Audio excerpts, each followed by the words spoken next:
Aujourd'hui, le but de l'exercice est extrêmement simple. Calculer l'intégrale entre 0 et pi sur 4 de cosinus x moins 2 sinus x sinus 2x dx. Une intégrale, ma foi, assez classique, provenant d'un tournoi de mathématiques de Stanford. Comme d'habitude, bon courage, mais surtout, amusez-vous bien.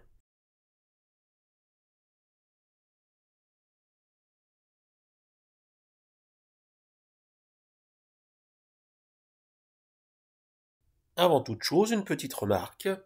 Tout le monde le sait, mais c'est bien de le rappeler. Sinus de x est égal à 2 sinus x cosinus x, et ceci pour tout x. Ainsi, l'intégrale, somme de 0 à pi sur 4 de cosinus x moins 2 sinus x sinus 2x dx, que j'appelle i, est égale à la somme entre 0 et pi sur 4 de cosinus x moins 4 cosinus x sinus carré de x dx. J'ai remplacé sinus 2x par 2 sinus x cosinus x. Et ensuite, par linéarité de l'intégrale, i est égal à la somme entre 0 et pi sur 4 de cosinus x dx moins 4 fois la somme entre 0 et pi sur 4 de cosinus x sinus carré de x dx.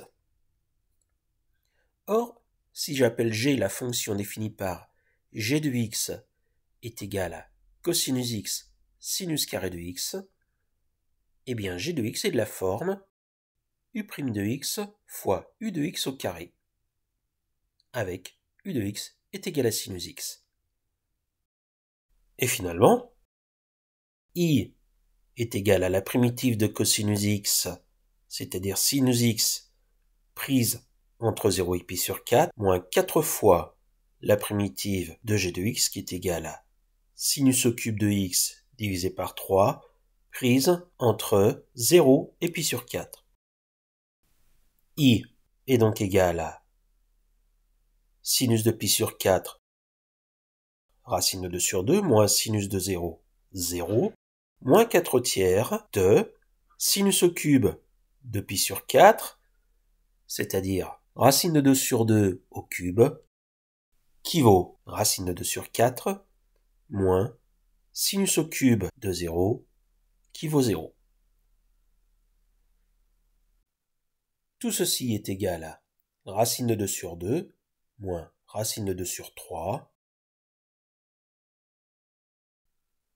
Conclusion, la somme entre 0 et pi sur 4 de cosinus x moins 2 sinus x sinus 2x dx est égale à racine de 2 sur 6.